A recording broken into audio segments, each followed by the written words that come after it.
دوستو یاد رکھنا، تگڑا اور مضبوط جوان پتہ کون ہوتا ہے؟ جس کی نظریں پوری طرح اس کے کنٹرول میں ہوں۔ یہ علامت جوانی ہے۔ جس آدمی کا پوری طرح دو لوگ دنیا میں کبھی کوئی کارنامہ سر انجام نہیں دے سکتے، ایک جو حرام کھاتا ہو، ایک جس کی نظر ناپاک ہو۔ محمد بن قاسم جب یہاں آئے تھے نا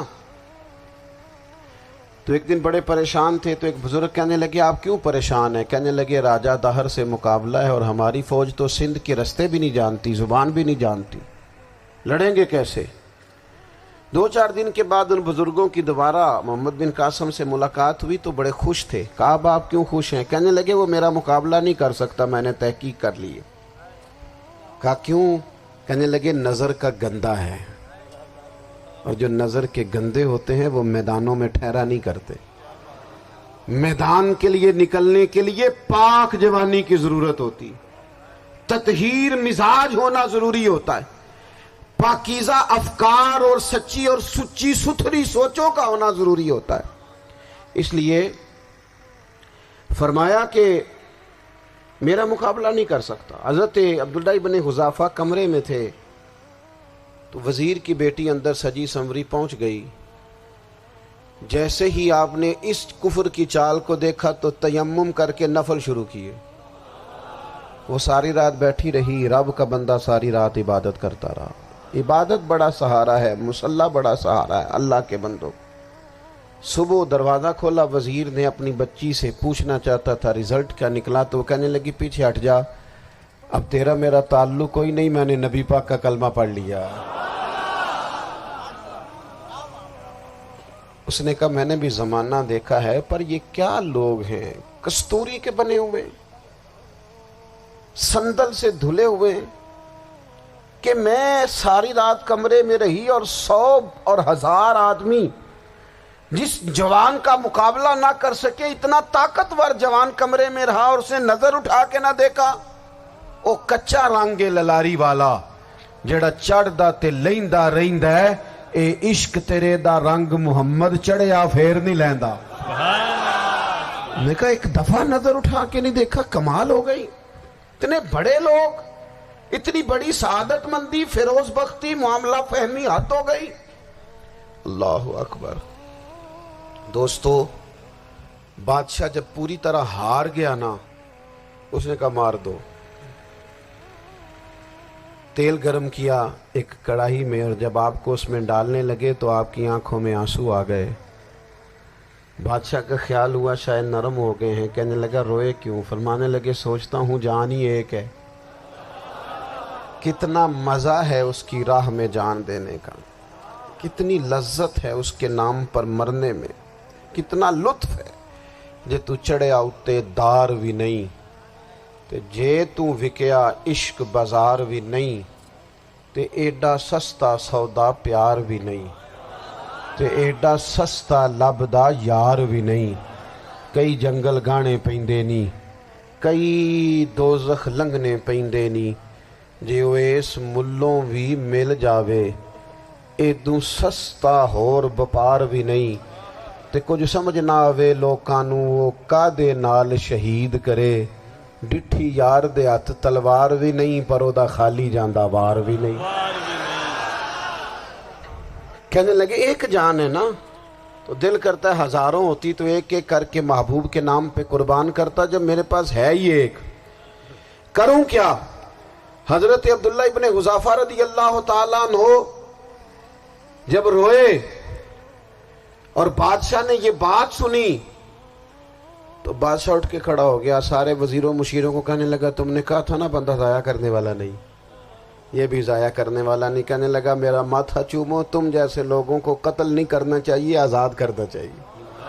عزیز اپنی زندگی سے نا یہ بہت زیادہ ہرس، ہوس، طمع، اور یہ کسی بات کی بھی ہو، ہرس صرف پیسوں کی نہیں ہوتی ہے، شہرت کی بھی ہوتی ہے،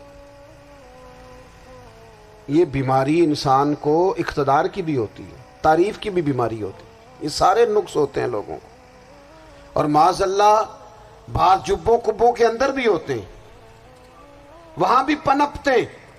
اپنی زندگی جب تک اس سادگی میں نہیں لاؤ گے جو رسول پاک نے عطا فرمائی ہے، جب لوگ آسانیوں میں پوری طرح الجھ گئے تو پھر وہ دور ہوئے اور کفر چڑھ گیا۔